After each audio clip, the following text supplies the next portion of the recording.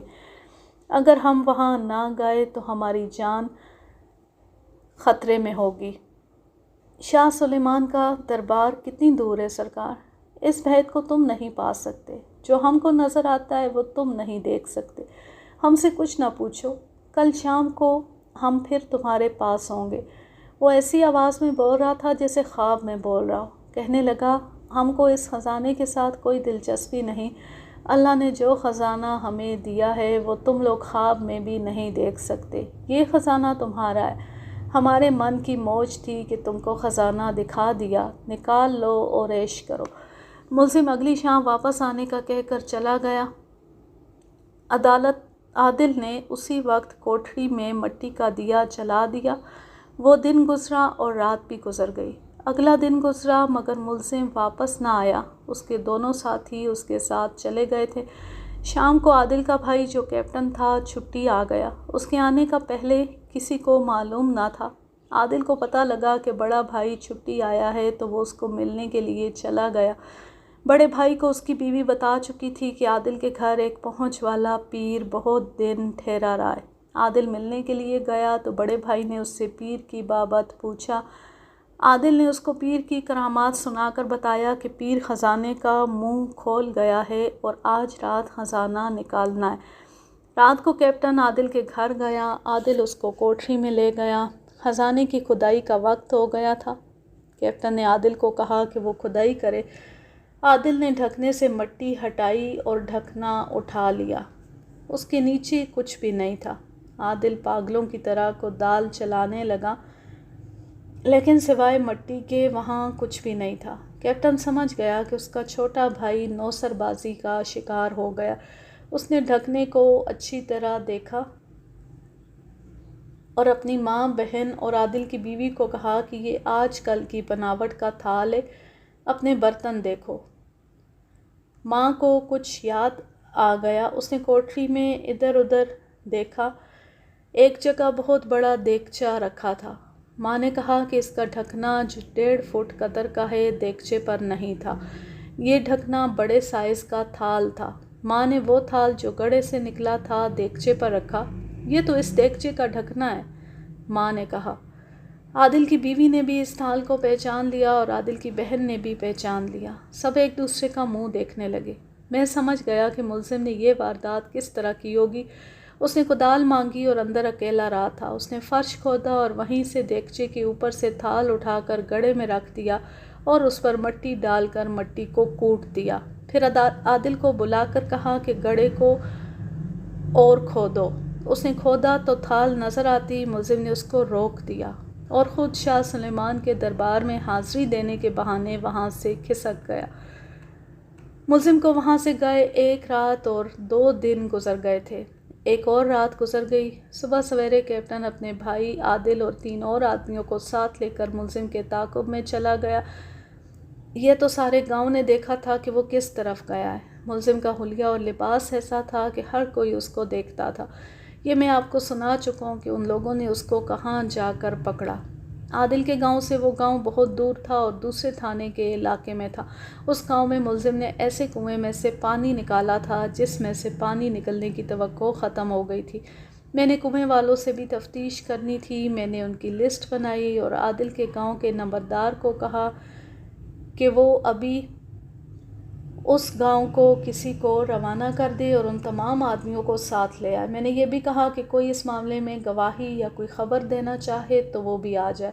میرا دماغ کسی اور خیال میں پھنسا ہوا تھا۔ دماغ کہتا تھا کہ ملزم کا کوئی خفیہ ساتھی عادل کے گاؤں میں موجود ہے۔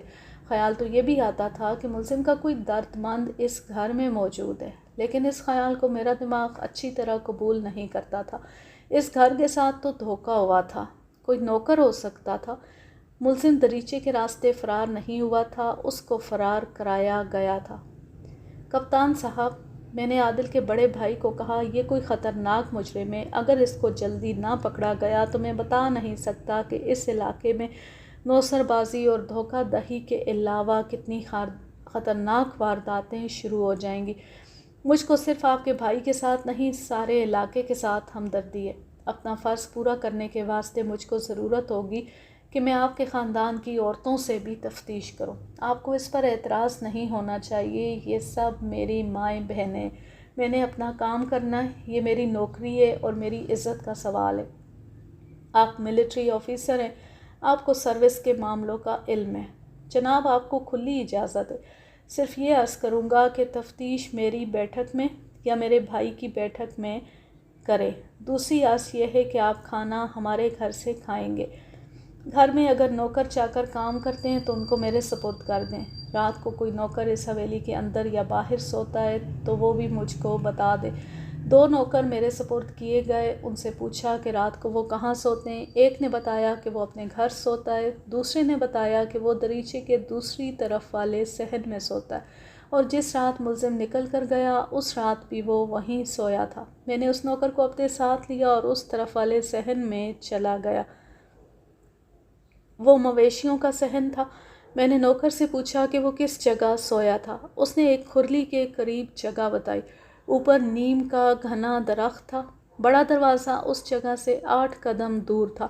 میں نے قدم ناپے تھے۔ میرے سوال کا جواب دیتے ہوئے اس نے بتایا کہ وہ فجر کی اذان کے ساتھ یا اس سے ذرا پہلے جاگ اٹھتا ہے اور بھینس کو چارہ ڈال کر بھینس دوہتا ہے۔ اس نے میرے سوال پر یہ بھی بتایا کہ صحن کا بڑا دروازہ اندر سے بند ہوتا ہے اور وہ صبح خود دروازہ کھولتا ہے۔ یہ عام دروازوں سے زیادہ چوڑا اور اونچا دروازہ تھا۔ مویشیوں کے واسطے دروازے بڑے رکھے جاتے ہیں۔ اس دروازے کی زنجیر تھی جو دائیں بائیں لگتی تھی۔ مجھ کو کیپٹن نے بتایا تھا کہ صبح دیکھا تو دریچہ بھی کھلا تھا اور مویشیوں والے صحن کے دروازے کی زنجیر بھی کھلی ہوئی تھی۔ اچھی طرح یاد کرو، آج صبح دروازہ تم نے کھولا تھا یا تم جاگے تو دروازہ کھلا ہوا تھا؟ مجھ کو اچھی طرح یاد ہے جی، میں نے زنجیر خود کھولی تھی۔ کیا تم کو معلوم ہے کہ یہاں ایک پیر آیا تھا؟ معلوم ہے جی، وہ یہاں بہت دن رہا تھا پھر چلا گیا تھا۔ کل اس کو پھر اس گھر میں لے آئے تھے۔ گاؤں میں بہت شور شرابہ ہوا تھا۔ کپتان صاحب نے اور ان کے بھائی صاحب اور 2-3 اور آدمیوں نے اس کو بہت مارا پیٹا تھا۔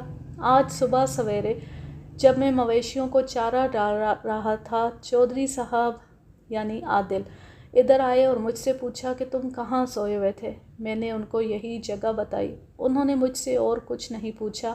چودھری صاحب مجھ کو گالیاں دے کر چلے گئے تو کپتان صاحب آ گئے۔ میں نے ان کو بتایا کہ وہ ادھر سے کس طرح جا سکتا تھا، زنجیر تو اندر سے لگی ہوئی تھی۔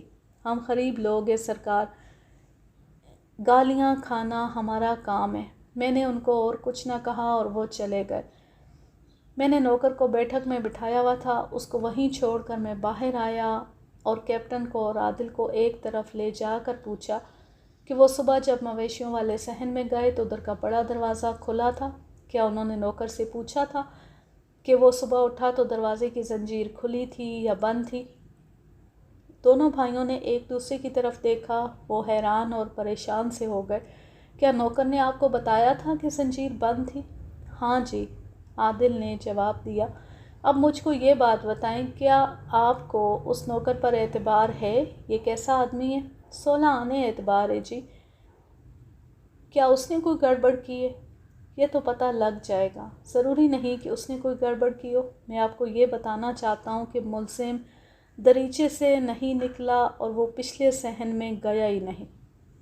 جناب، صبح دیکھا تو دریچہ کھلا ہوا تھا، وہ تو ہمیشہ بند رہتا ہے، اور کوئی رستہ ہی نہیں تھا انسپکٹر صاحب۔ بڑے کمرے کا دروازہ باہر سے بند تھا، باہر کا دروازہ اندر سے بند تھا، وہ گیا ہی دریچے سے ہے۔ ملزم کا جسم آپ دونوں میں سے کس کے ساتھ ملتا تھا؟ میرا جسم دیکھ لے، عادل نے جواب دیا۔ وہ مجھ سے تھوڑا موٹا ہوگا، کم نہیں تھا۔ میں دونوں کو اندر اس کمرے میں لے گیا جس کی پچھلی دیوار میں دریچہ تھا۔ سب سے پہلے دونوں کو دیوار کا وہ حصہ دکھایا جس میں دریچہ فٹ کیا ہوا تھا اور ان کو کہا کہ وہاں گرد کی تہ دیکھیں۔ پھر عادل کو کہا کہ دریچے میں سے نکل کر اس طرف جائے۔ وہ اوپر ہوا اور سر اس طرف کیا لیکن کندھے پھنس گئے۔ اس نے کندھے اوپر نیچے کر کے گزرنے کی کوشش کی کندھے باہر نکل گئے لیکن بڑی مشکل سے۔ میں نے اس کو کہا کہ واپس آ جائے۔ وہ ٹیڑھا میڑھا ہو کر واپس آیا۔ اب یہاں دیکھو۔ میں نے دیوار کی دریچے والی جگہ دکھا کر کہا، گرد کہاں گئی؟ اپنی قمیص دیکھیں۔ اگر ملزم ادھر سے گیا ہوتا تو یہاں گرد نہ ہوتی اور دوسری طرف دیوار کے ساتھ جو دھول ہے اس پر ملزم کے کھرے ہوتے۔ کپتان صاحب، وہ ادھر سے نہیں گیا۔ اس واسطے آپ کے نوکر پر شک نہیں ہوتا کہ اس نے ملزم کو اس طرف سے فرار کرایا ہوگا۔ ہمارا تو فوجی دماغ ہے جی، اتنی باریکیاں ہم کہاں سمجھ سکتے ہیں۔ لیکن عادل کہتا ہے، گھر کی عورتیں کہتی ہیں کہ ادھر کے دروازے پکے بند تھے، پھر وہ گیا کدھر سے؟ انتظام اتنا پکا تھا کہ ہم نے اس کے ہاتھ پاؤں رسی سے نہ باندھے۔ سیدھی بات ہے جی، رسیوں سے ہاتھ پاؤں باندھنے کا خیال ہی نہیں آیا۔ غصہ اتنا زیادہ تھا کہ دماغ خراب ہو گیا تھا۔ یہ عادل تو کہتا تھا کہ اس کو قتل کر کے لاش کہیں دفن کر دیں گے۔ میں نے اس کو کہا کہ نیک بخت، ایسا کام نہ کرنا، پکڑے گئے تو مارے جائیں گے۔ جناب، اس نے ہمارے ساتھ بہت بڑا دھوکہ کیا ہے، لیکن مجھ کو یہ شک ہو رہا ہے کہ اس کے پاس کوئی علم یا عمل ضرور ہوگا، اسی کے زور پر وہ نکل گیا ہے۔ اگر ہم اس کو باندھ کر رکھتے تو وہ رسیاں کھول لیتا۔ اس کے فرار کی اور تو کوئی صورت نہیں تھی۔ یہ میں آپ کو تفتیش کے بعد بتاؤں گا کہ اس کے پاس کوئی علم تھا یا نہیں، میں نے کہا اور بیٹھک میں چلا گیا۔ میں نے نوکر سے بہت ساری باتیں پوچھیں لیکن اس کو اندر کی باتوں کا علم نہیں تھا۔ میں نے اس سے یہ بھی پوچھا کہ عادل کی بہن کا اپنے خاوند کے ساتھ کیا جھگڑا ہے۔ میں معلوم یہ کرنا چاہتا تھا کہ اس عورت کا چال چلن کیسا ہے۔ ہم نوکر چاکر تو یہی سمجھتے ہیں جی کہ بی بی اپنا دماغ اونچا رکھتی ہے، اور اس کے سسرال والے کہتے ہیں کہ دماغ ہمارا اونچا ہے۔ کوئی بڑی وجہ نہیں۔ اس کے خاوند کو اس کے چال چلن پر شبہ ہوگا؟ نہ جی، ہمارے کانوں میں ابھی تک ایسی کوئی بات نہیں پڑی۔ خاوند تو اس کو دل سے چاہتا ہے۔ مجھ کو میری ماں نے بتایا تھا، اس کی ساس ٹھیک عورت نہیں۔ وہ تو گاؤں کی چھوٹی ذاتوں کے لوگوں پر اس طرح حکم چلاتی ہے جیسے وہ اس گاؤں کی ملکہ ہو۔ تم کس طرح یقین سے کہہ سکتے ہو کہ بی بی کا چال چلن ٹھیک ہے؟ خراب ہو تو پتہ چل ہی جاتا ہے جی۔ بی بی باہر تو نکلتی نہیں اور گھر میں کسی غیر مرد کا آنا جانا ہے ہی نہیں۔ اور عادل کی بیوی کیسی عورت ہے؟ یہ بھی ٹھیک ٹھاک ہے جی۔ اس سے میں نے ملزم کی بابت کچھ پوچھا لیکن وہ کچھ نہ بتا سکا۔ کہتا تھا کہ نوکروں کو اس کمرے میں جانے کی اجازت نہیں تھی جس میں ملزم کو ٹھہرایا گیا تھا۔ اس نوکر سے اور کچھ پوچھنا بیکار تھا۔ دوسرے نوکر سے بھی تفتیش کی لیکن وہ بھی مجھ کو صاف نظر آیا۔ رات ہو گئی تھی۔ میں گاؤں میں رکا رہا۔ رات کو میں نے آرام کرنے کا ارادہ چھوڑ دیا تھا۔ اس قسم کی تفتیشوں میں پولیس کچھ اور کارروائیاں بھی کرتی ہے۔ دوسرے تھانوں کو ملزم کا حلیہ لکھ کر اطلاع دی جاتی ہے کہ یہ ملزم مفرور ہے، اس کو پکڑا جائے۔ میں نے ASI کو تھانے میں اطلاع بھیج دی تھی کہ وہ یہ کارروائی پوری کرے۔ ایسی کارروائیاں آپ کے واسطے دلچسپ نہیں ہوں گی۔ رات کو میں نے عادل کی بہن کو بیٹھک میں بلا کر بٹھا لیا اور اس کو کہا کہ وہ مجھ کو تھانے دار نہ سمجھے۔ اس کے دماغ سے گھبراہٹ اور بیگانگی اتارنے کے لیے میں نے ہمدردی کے لہجے میں اس کے ساتھ اس کے خاوند کے ساتھ ناچاکی کی باتیں شروع کر دی۔ میں نے جان بوجھ کر اس کے خاوند کے خلاف بات کی۔ اس نے مجھ کو فوراً روک دیا اور اپنے خاوند کی تعریفیں شروع کر دی۔ وہ اپنی ساس کو برا کہتی تھی۔ اس کی ساس کی بابت ان کا نوکر بھی مجھ کو بتا چکا تھا کہ وہ شیطان عورت ہے۔ عادل کی بہن نے بتایا کہ اس کی ساس فتنے اور فساد پیدا کر کے خوش رہنے والی عورت ہے۔ یہ چونکہ اس کی زندگی اور اس کے جذبات کا معاملہ تھا اور میں پوری ہمدردی کے رنگ میں باتیں کر رہا تھا، اس واسطے وہ دل میں روکی ہوئی ساری باتیں کرنے لگی۔ میں نے اپنا لہجہ اور رویہ اور زیادہ دوستوں جیسا کر لیا۔ میں نے یہ ارادہ کیا تھا کہ انہی باتوں میں سے بات نکال کر ملزم کی بابت بات چھیڑوں گا، اور میرے دماغ میں جو سوال اور وہم پیدا ہو گئے تھے وہ آہستہ آہستہ اس کے آگے رکھتا جاؤں گا۔ اپنے خاوند کی بابت وہ بہت جذباتی تھی۔ وہ بھی اس کو اتنا ہی چاہتا تھا۔ اس نے بتایا کہ وہ 1 سال سے اپنے گھر بیٹھی ہوئی ہے اور 6-7 مرتبہ اپنے خاوند کو اس طرح مل چکی ہے جس طرح ایک دوسرے کو چاہنے والے مرد عورت جو میاں بیوی نہ ہوں لوگوں سے چوری چوری ملا کرتے ہیں۔ میں نے اس سے نہیں پوچھا کہ وہ ملاقات کا وقت اور دن یا رات کس کی معرفت طے کرتے ہیں۔ ان کی ملاقات گاؤں سے باہر رات کو ہوا کرتی تھی۔ اس سے مجھ کو اندازہ ہوتا تھا کہ اس کی ساس کتنی زبردست فسادن تھی کہ اس کا بیٹا اس کے آگے اتنی سی بات نہیں کر سکتا تھا کہ وہ اپنی بیوی کو چاہتا ہے۔ یہ جو پیر تمہارے گھر آیا تھا تم نے اس کو کہا ہوگا کہ تمہاری ساس تم کو آباد نہیں ہونے دیتی، اس نے خود ہی یہ بات کہہ دی تھی، اور میں حیران ہوئی تھی کہ اس نے میرے چہرے سے میرے دل کا حال معلوم کر لیا۔ یہ تو غیب کا علم رکھتا ہے۔ وہ کہتا تھا کہ مجھ کو تعویذ دے گا۔ اس نے تعویذ دیا تھا؟ نہیں، اب تو سب کو پتہ چل گیا کہ وہ دھوکے باز تھا۔ مجھ کو پہلی شک ہو گیا تھا۔ وہ چپ ہو گئی اور اس کا سر جھک گیا۔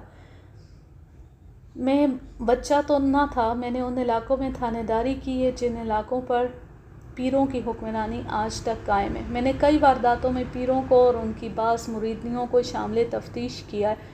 پوچھ گچھ کے دوران مریدنیوں کے سر اسی طرح جھک جایا کرتے تھے۔ میں ہمدردی سے ان کے سر اوپر کیا کرتا اور وہ بات ان کی زبان سے کہلوا لیا کرتا تھا جو ان کے سر جھکا دیا کرتی تھی۔ عادل کی بہن کا سر جھک گیا تو یہ میرے واسطے بے معنی نہیں تھا۔ مجھ سے نہ چھپاؤ بی بی۔ میں نے اس کے سر پر ہاتھ رکھ کر سر اوپر اٹھایا اور کہا، مجھ کو معلوم ہے تم کیا بات زبان پر لانے سے شرماتی ہو۔ مجھ کو اپنا بھائی سمجھو، دوست سمجھو، سہیلی سمجھو، تھانے دار نہ سمجھو۔ یہ بات میرے کاغذوں میں نہیں جائے گی، میرے دل میں رہے گی۔ میں نے وہ بات نہیں ہونے دی تھی۔ اس نے مجھ کو اکیلے اپنے پاس بٹھایا تھا اور میرے سر پر ہاتھ رکھ کر میرے سارے جسم پر ہاتھ پھیرا تھا۔ اس نے مجھ کو پوری طرح سنایا کہ اس نے کیا کیا بات اور کیا حرکت کی تھی، اور اس کو اپنا خاوند یاد آ گیا تھا۔ 2 دن پہلے اس کی ملاقات اپنے خاوند کے ساتھ ہوئی تھی اور وہ باقی رات روتی رہی تھی۔ اس کے دماغ میں یہ بات کیل کی طرح ٹھونکی ہوئی تھی کہ وہ اپنے خاوند کی اور اپنے معصوم بچے کی عزت ہے۔ میں نے اس کو کہا کہ تم غیب کی طاقت رکھتے ہو اور تم اللہ کے ولی ہو، تو تم کو ایک عورت سے اتنا گندا واسطہ نہیں ہونا چاہیے۔ میں نے اس کو یہ بھی کہا کہ تمہارے دل میں اگر دنیا کا لالچ ہے تو مجھ سے پیسے مانگو، مجھ کو کہو کہ اپنا زیور اتار دو، تم کہتے ہو کہ اپنی عزت اتار دو، یہ تو نہیں ہو سکتا، یہ تو میرے خاوند کی عزت ہے، جاؤ اس سے مانگو۔ بی بی، مجھ کو ایک بات بتاؤ، پیروں مرشدوں کو لوگ اس طرح مانتے ہیں کہ عورتیں اپنی عزت کا نذرانہ دے کر اس کو گناہ نہیں سمجھتی۔ تمہارے دل میں یہ کیسے آ گئی کہ پیر کے بجائے تمہارا خاوند اچھا ہے؟ آپ اچھے برے کی بات کرتے ہیں۔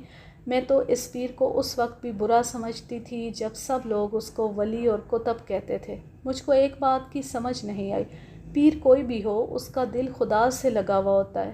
لوگ کہتے ہیں کہ پیر خدا کے قریب ہوتے ہیں۔ مجھ کو بتاؤ کہ یہ بات درست ہے تو پیر کو دنیا کی عورتوں کے ساتھ کیا واسطہ ہو سکتا ہے؟ کوئی دوسرا آدمی کسی عورت پر بری نظر رکھتا ہے تو اس کو سب گناہ اور بدی کہتے ہیں۔ ایسے پیر کو لوگ گناہ گار کیوں نہیں کہتے؟ یہ عورت ان پڑھ اور دیہاتن تھی، اس کے پاس علم کے الفاظ نہیں تھے، اس واسطے وہ اچھی طرح بیان نہیں کر سکتی تھی کہ اس نے اس پیر کو کیوں دھتکار دیا تھا۔ اس نے محسوس کیا تھا، یا اس طرح کہہ لیں کہ اس کے دل سے آواز آئی تھی کہ یہ شخص اس وقت برگزیدہ پیر نہیں بلکہ ایک ہوسکار آدمی ہے۔ اس نے پیر کو اور کچھ نہ کہا اور کمرے سے نکل آئی۔ میں اپنے بھائی کو بتانا چاہتی تھی لیکن میرے بھائی، میری بھابھی اور میری ماں پر اس شخص کا جادو ایسا سوار تھا کہ وہ تو خدا اور رسول صلی اللہ علیہ وآلہ وسلم کو بھی بھول گئے تھے۔ اس نے ان کے دماغوں میں خزانہ ڈال کر ان کو پاگل کر دیا تھا۔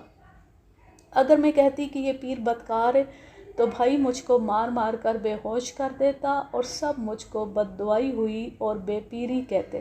بس جی میں دیکھتی رہی اور دودھ الگ اور پانی الگ ہو گیا۔ آج کے لیے بس اتنا ہی۔ اب میں لیتی ہوں آپ سے اجازت۔ جہاں رہیں خوش رہیں، شاد و آباد رہیں، ہنستے مسکراتے رہیں، اور اس کہانی کے دوسرے اور آخری حصے کے لیے تھوڑا سا انتظار کیجیے۔ اللہ حافظ، اللہ نگہبان۔